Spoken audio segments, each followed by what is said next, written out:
We have made it to Auckland, New Zealand. We have landed. We are officially here. And in today's video, we're just going to be going over what's been happening. I got here a few days ago, and so much has happened in that time, from hiking mountains to going to Leica events to literally eating some amazing food. It's been great. It's only been a few days, but that's what we're going to be talking about, just those last few days, what's been happening, and kind of like the way in which that I travel.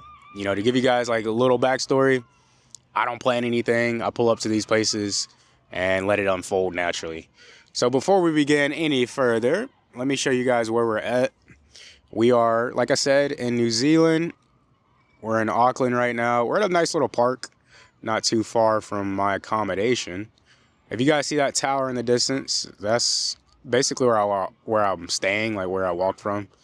And yeah, we're out here. Sorry if you hear little kids. They're like playing some game down there. But look at this bird. Like, New Zealand is known for its beautiful birds. And of course, there's like a beautiful bird right beside me. Something we're definitely going to explore. If you guys know me, you know I love my photography. So we're definitely going to explore some bird photography, some, you know, nature photography. That's like the one thing, if you could boil New Zealand, is like, it's nature. The nature out here is absolutely beautiful. We're literally sitting under this tree right now. It's a beautiful day at a park. But yeah, last couple of days, it has been great. We got here on Tuesday. Today is Friday. And I know it sounds like that's not a lot of time, but it feels like years have passed in terms of how much has happened, how much I've just explored. And I'm excited. New Zealand has been a place I've wanted to go to for quite some time. All the shots that you're going to see in this video are shot on the M11P. I did bring my Apo and I brought my still rim. Hopefully you guys like the photos. But yeah, as soon as I landed, you know, I like to get a feel. I like to go on these long walks around wherever I'm at, kind of get a feel for where I'm at. And then I got back to the hostel and I met some people. Met a German guy, met a French guy, and we went to some parks. And one of them had shared some notes. That's kind of the way in which I like to travel is, you know, you can either go down the route of like traveling and planning everything out very meticulously, or you can kind of go down the route of off the cuff, kind of wing it as you go. And that's exactly what your boy be doing. I'd be winging this joint. Met these guys. They shared some notes with me. One of them had told me to, one, go to the aquarium, which we're going to be talking about. The aquarium out here is insane. Another told me to go to Mount Eden. I went there and absolutely beautiful at the summit. It was kind of rainy. We're going to talk about that. And then also on the way to Mount Eden, I had stopped into just a camera shop. You know, I like cameras. And little did I know what would unfold from stopping in that camera shop. Guys, if you're in Auckland and you need anything film related, shout out to my boy Duncan at Splendid Photos. Definitely go check him out if you are, you know, in need of any film, any of that good stuff in Auckland. We had a good conversation, and then he invited me out to the Leica MEV1 event in Auckland, which was like insane. So I went to that. And then also just this aspect of like just traveling, man, you know, putting yourself out there and stepping out into the unknown. That's the essence of what we're going to be talking about in today's video. So we'll start with the first thing that happened, which was when I like land, like I said, I take all my gear, I put it in the hostel, and I just go on a walk. And literally just going on walks, getting a feel for the city, kind of the layout, and kind of warming up in terms of photography. Like, something I am exploring more is street photography. And I was doing a little street work. One thing that I learned too while traveling, I recently went backpacking 6 months all around the world. Came back from that, went home, and now I'm like, I took some time to like rest. In that time, I found that I'm not like a big fan of major cities, like big cities. But when I got here, I feel this city is like, it doesn't have that like major city vibe. You know, it's obviously, I don't know the population of this city, but it's not like overcrowded. It's not like a New York. It's not like a big major city. And that's kind of the vibe that I like. I really like the naturey small town vibes, which we're definitely going to be exploring. But anywho, definitely big cities, not a big fan. But this city is like you know, it's right in my limit of it being like just the right size in terms of not too populated. You know, I don't want to be standing over people everywhere, that sort of vibe. But when I met the French guy, he had recommended that I go check out Mount Eden. So I started walking to Mount Eden. It was raining. It was kind of sunny. That's New Zealand for you. It'll switch up in a heartbeat. And got to the summit. It was absolutely beautiful. You know, up there, it was really calm, like super calm. Got some really cool photos, I thought, and just enjoyed it. Had a cappuccino up there. Stopped at like this little cafe. If you're ever up there, definitely go check out that cafe up there. You guys already know we had to stop to get a little cappuccino on top of Mount Eden. Let's give it a real world sample. Not too shabby. Not too shabby, boys and girls.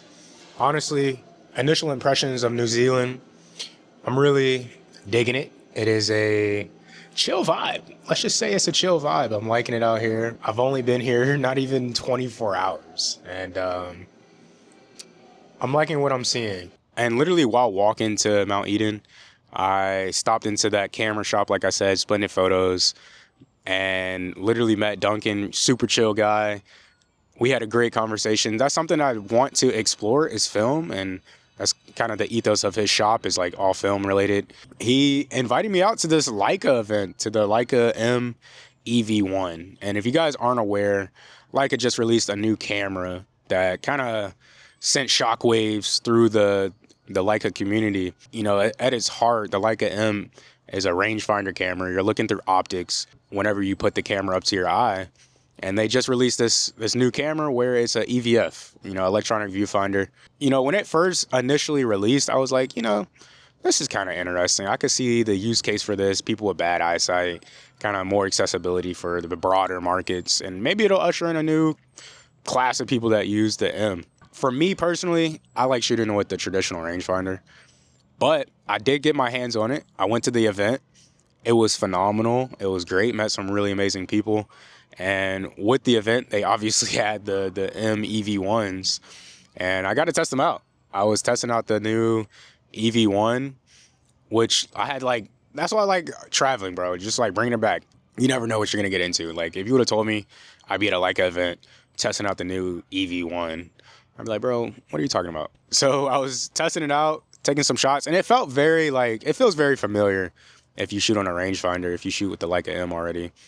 And I still think they have like some improvements to do, like the focus peaking. That's not the best way, I would say, to, you know, get critical focus. So they definitely have to, I would say, make the experience of like focusing bar none. Like just go out of this world with making that focus experience the best they can do. I think it's kind of how most technology, most like tech products play out. Like the first generation, it's like, it's not the best, obviously. And by the time the third comes out, it gets better. And that's what I think is going to be happening with this EV1. So it's going to be interesting to see how this thing plays out over time. But I would say right now, right now I have good eyesight, thank God. And I'm just not, you know, I'm not the buyer for that right now. But maybe later in life when I'm a little older. Something else that I was recommended that I should go check out was the Aquarium. Kelly's Aquarium, and it was, guys, it was great. It was honestly amazing. I didn't think like I didn't have crazy expectations going in, and just left feeling like humbled and inspired. Reading this guy's story, they had it, you know, some writing on the walls of like who he was, and reading some of these like little captions. I was just like, damn, this dude was like an explorer, an adventurer, a traveler, just a rad guy that just enjoyed the outdoors. And he built this beautiful aquarium. And walking through this aquarium, you can feel like the essence of his vibration, bro, in terms of just like his love for the outdoors, his love for nature, his love for, you know, the sea world, sea life. And I really enjoyed it. I think I got some of my like favorite shots so far being in the aquarium. I was using the Apo, and I just really enjoy some of these shots, like the jellyfish, the shark. You know, you're walking through this like tunnel that has a like a curved glass dome as the ceiling, and you're underwater. So it's like all the fish are swimming above you, and it's like sharks in there. It's just like absolutely mind blowing. And they have like this little conveyor belt that you don't even have to walk. You just stand on it, and it takes you all the way around, which is just like crazy experiences. Like I don't know. I wouldn't have thought coming out here I'd been like, yeah, let's you know, I'm gonna be going into an aquarium, but here we are. You know what I mean? Definitely, if you're out in Auckland, 10 out of 10. Go check out the aquarium. It was well worth it. It got me down the rabbit hole of underwater photography. That's something definitely in the horizons. Touching bases on that idea of just kind of traveling with loose plans, not really having everything figured out when you travel. I feel that, you know, just leaves room for adventure in terms of like, you don't really know exactly what's going to happen. I find that's like something, you know, that I really enjoy. And it really sparked when I was in Thailand. I went out to Thailand and I had no plan and met like just so many amazing people, and so much like just stepping out into the unknown, not having a plan, made for some crazy adventures. And I've carried that ethos throughout all my travels, and I'm carrying it through this. So we're going to be in New Zealand for some time. I don't have an exact date when I'm going home, but we're going to be here for a couple months probably, just exploring all around New Zealand, the North Island, South Island. You know, while I travel, while I do all of this exploring, the backbone of it is photography for me. You know, I really enjoy just taking my camera. It kind of gives me a reason to, like, you know, get up, go out, go explore. It's just like a nice to have, like a little cherry on the top. And I really enjoy photography. I really enjoy taking my camera with me. And it's been this really interesting thing that I take with me that's like, one, just, I think, started conversations that probably wouldn't have started if it weren't for the camera. Like literally just thinking on that idea, Duncan, meeting him at Splendid Photos. I had a camera, walked in there, and next thing you know, having a couple beers, we just went to the Leica event. You know, it's crazy what just a little camera can do. And that's like, you know, the aspect that I feel doesn't get talked too much about, but like the community behind photography is there. And obviously like the creating behind photography is like this creative challenge, going out, you know, documenting this beautiful life, this beautiful experience of being in New Zealand. New Zealand's far, you know, to get here, it takes a lot. And I understand that. And I just want to be able to share that with photography. So, but anywho, we're going to close up, guys. We're going to go get some food because I'm a little hungry. But yeah, we booked the one way, and I don't know when I'm going to go home. I'm really enjoying New Zealand. It's been a ball out here. And we're going to, let me see if I can fix that. We're going to keep exploring. We'll probably have a couple more days in Auckland. I plan to go kayaking tomorrow and go climb a mountain, climb a volcano. So that should be fun. If you guys want to hear more of my thoughts in terms of traveling, if you want to hear more exclusive thoughts, if you want to see some exclusive photos, definitely check out my newsletter. Link is in the description. And my Instagram, link in the description. That's kind of me like posting in real time of like what's happening while I'm traveling. So yeah, hopefully you guys enjoyed this video, and I will see you guys in the next one. Peace.